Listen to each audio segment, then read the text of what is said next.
Existe uma lenda sobre uma mulher que se recusou a ficar por baixo, nem do marido, nem de Deus. O nome dela seria Lilith, e ela teria existido antes de Eva. Segundo a lenda, ela foi criada igual a Adão, e, por ser igual, se recusou a obedecer. Preferiu o exílio à submissão. Mas existe um problema. Essa história não está em Gênesis, e, do jeito que a conhecemos, ela só ganhou forma muitos séculos depois. E ainda assim, essa figura não morre. Ela reaparece século após século com um outro rosto. Como se a humanidade não conseguisse esquecê-la.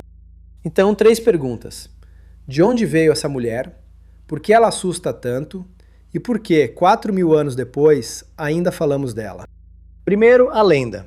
Disse que Lilith foi feita do mesmo barro que Adão. Não de uma costela, da mesma terra ao mesmo tempo, igual em tudo. E foi por isso que ela se recusou a se submeter. Conta o texto que ela disse estas palavras. Ela não desafiou apenas o marido. Quando Deus não lhe deu razão, ela desafiou o próprio Criador. Pronunciou o nome secreto e voou. Deus teria enviado 3 anjos para trazê-la de volta: Senói, Sansenói e Semangelof.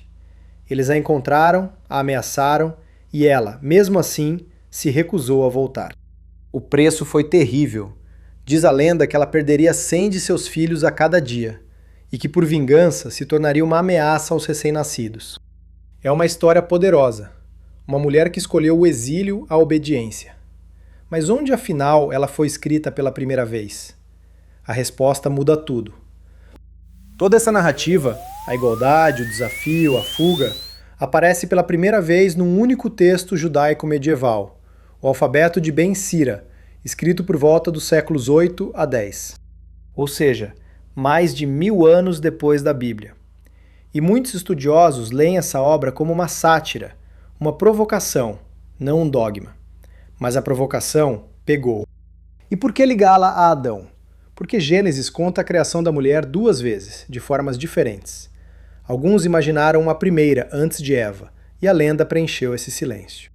Mas espere, se a lenda é medieval, o nome Lilith aparece na Bíblia em algum lugar? A resposta é quase não. O nome surge uma única vez em todo o texto hebraico, em Isaías capítulo 34, versículo 14. E não é no Éden. É numa profecia sobre uma terra devastada, tomada por animais do deserto, corujas, hienas, criaturas da noite. Nada de jardim, nada de Adão. E os tradutores nem concordam sobre o que a palavra significa. Dependendo da Bíblia que você abrir, ela vira coruja, criatura da noite, monstro noturno ou Lilith. Então, se a mulher rebelde é medieval e a Bíblia quase não a cita, de onde o nome realmente nasceu?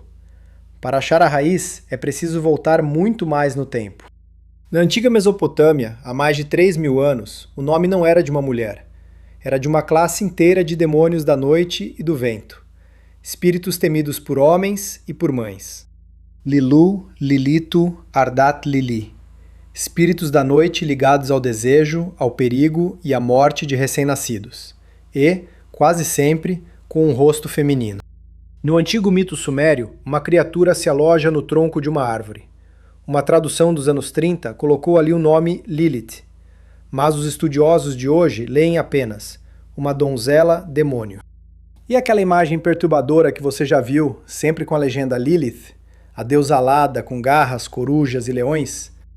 É o relevo Burney, de quase 4.000 anos, hoje no Museu Britânico.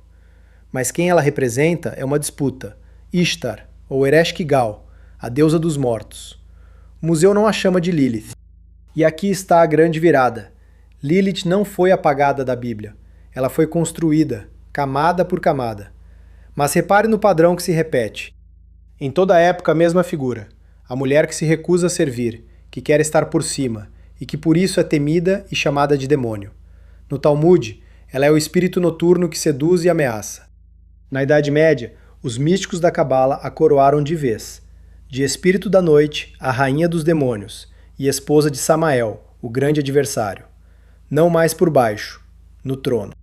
E é aqui que muita gente vê algo perturbador, porque essa figura, a mulher entronizada que domina reis e desafia o céu, não aparece só na lenda de Lilith.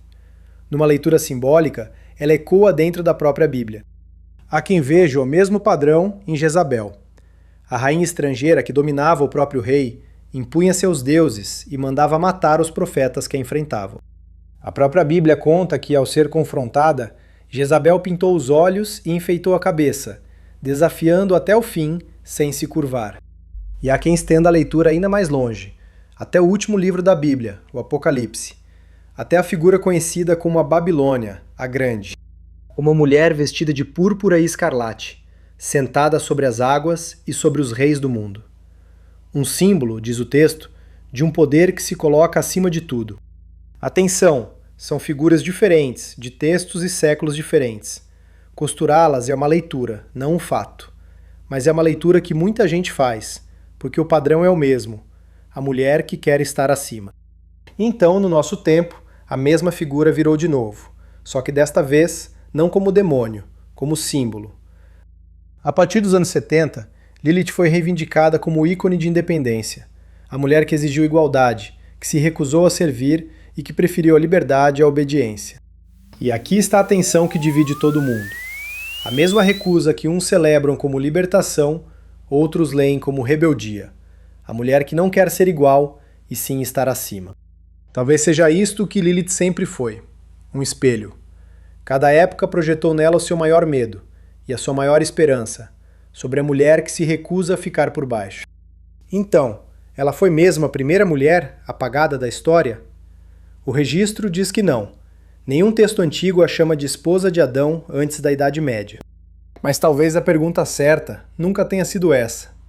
Não se Lilith existiu, e sim porque há 4.000 anos não conseguimos parar de contar a história de uma mulher que se recusou a obedecer. Talvez Lilith nunca tenha sido uma mulher. Talvez ela seja a pergunta que a humanidade ainda tem medo de responder.